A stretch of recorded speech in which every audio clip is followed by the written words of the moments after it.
6 jenis tunjangan PNS yang diperoleh selain gaji pokok. Menjadi seorang PNS atau sekarang lebih sering disebut sebagai ASN menjadi salah satu idaman banyak orang. Dengan menjadi PNS akan mendapatkan jaminan saat pensiun, pendapatan tiap bulan yang stabil hingga risiko kecil dari pemecatan atau PHK. Daya tarik lain dari PNS adalah gaji PNS per bulan merupakan pendapatan yang paling stabil dibandingkan pekerjaan lain karena mereka dijamin oleh negara. Dengan catatan negara tidak mengalami kebangkrutan. Selain gaji pokok, ada sejumlah tunjangan PNS yang juga bisa diperoleh di luar gaji pokok. 1. Tunjangan kinerja. Tunjangan kinerja sering disebut sebagai tukin, merupakan tunjangan paling besar yang diterima oleh PNS. Angka besaran tunjangan ini ditentukan oleh kelas jabatan maupun instansi tempatnya bekerja. 2. Tunjangan suami atau istri. Tunjangan ini besarannya adalah 5% dari gaji pokok. Namun jika suami dan istri merupakan sama-sama anggota PNS, maka tunjangan hanya diberikan ke salah satunya dengan mengacu pada gaji pokok yang lebih tinggi. 3.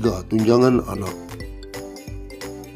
Tunjangan anak ditetapkan sebesar 2% dari gaji pokok untuk setiap anak dengan maksimal 3 anak.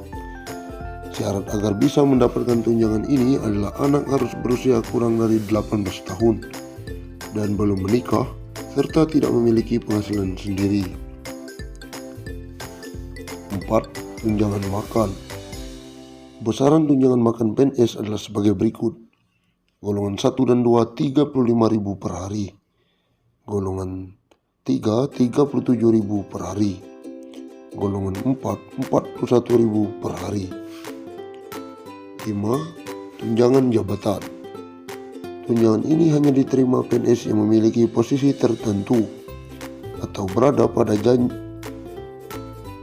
jenjang jabatan struktural atau lebih dikenal sebagai jenjang eselon. 6.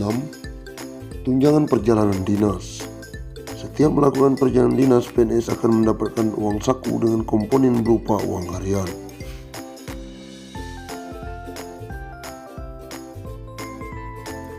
Ada tunjangan baru untuk PNS dari Jokowi.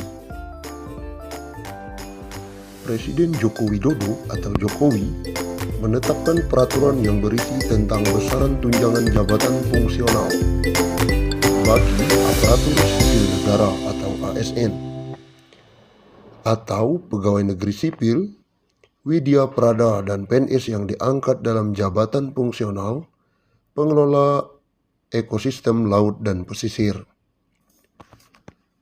Keputusan tersebut dituangkan dalam Peraturan Presiden Perpres Nomor 94 Tahun 2021 tentang tunjangan jabatan fungsional widya prada yang diteken Jokowi pada 7 Oktober. Lalu Perpres 96 Tahun 2021 mengatur tentang tunjangan jabatan fungsional pengelola ekosistem laut dan pesisir diteken Jokowi 18 Oktober 2021. Tunjangan ini diberikan untuk meningkatkan mutu, prestasi, pengabdian dan produktivitas kinerja PNS yang diangkat penuh dalam jabatan fungsional widya prada dan jabatan fungsional pengelola ekosistem laut dan pesisir. PNS yang diangkat dan ditugaskan secara penuh dalam jabatan fungsional widya prada diberikan tunjangan widya prada setiap bulan. Bunyi pasal 2. Pemberian tunjangan PNS widya prada dan PNS pengelola ekosistem laut dan pesisir yang bekerja di instansi pusat tunjangan akan dibebankan pada anggaran pendapatan dan belanja negara atau APBN. Sementara untuk di daerah dibebankan ke APBD. Sebagai informasi, widya prada sendiri merupakan jabatan yang mempunyai ruang lingkup tugas, tanggung jawab, wewenang, dan hak untuk melaksanakan penjaminan mutu pendidikan. Berikut besaran tunjangan PNS widya prada. Widya prada ahli utama 2,2 juta. Widya prada ahli media 1,38 juta. Widya Prada ahli muda 1,1 juta, Widya Prada ahli pertama Rp540.000. Berikut besaran tunjangan PNS pengelola ekosistem laut dan pesisir. Pengelola ekosistem laut dan pesisir ahli utama 2,2 juta. Ahli madya 1,38 juta. Pengelola ekosistem laut dan pesisir ahli muda 1,1 juta. Terakhir, pengelola ekosistem laut dan pesisir ahli pertama Rp540.000.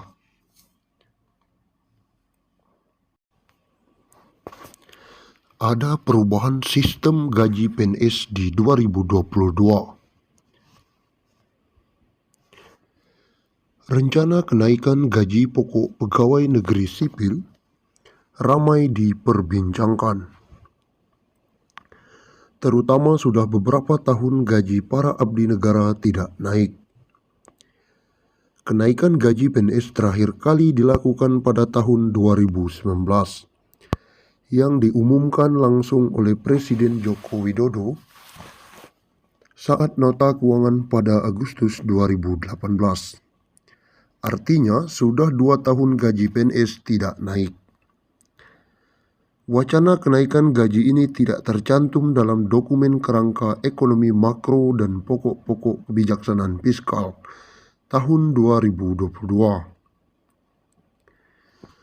Menteri Keuangan Sri Mulyani Indrawati memang tidak menjelaskan secara gamblang akan kenaikan gaji pokok para abdi negara ini dalam dokumen tersebut.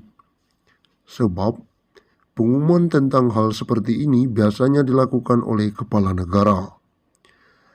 Namun dalam dokumen penyusunan APBN 2022, Sri Mulyani menuliskan akan mengantisipasi perubahan sistem gaji. Ini dijabarkan sebagai komponen dalam belanja pegawai tahun depan. Kebijakan belanja pegawai tahun 2022 akan diarahkan antara lain untuk mengantisipasi perubahan sistem gaji pensiun sebagai bagian dari reformasi birokrasi. Pada tahun 2019 lalu, kenaikan gaji PNS dipukul rata 5% untuk semua abdi negara yang aktif maupun pensiunan, baik di pemerintahan pusat maupun di daerah.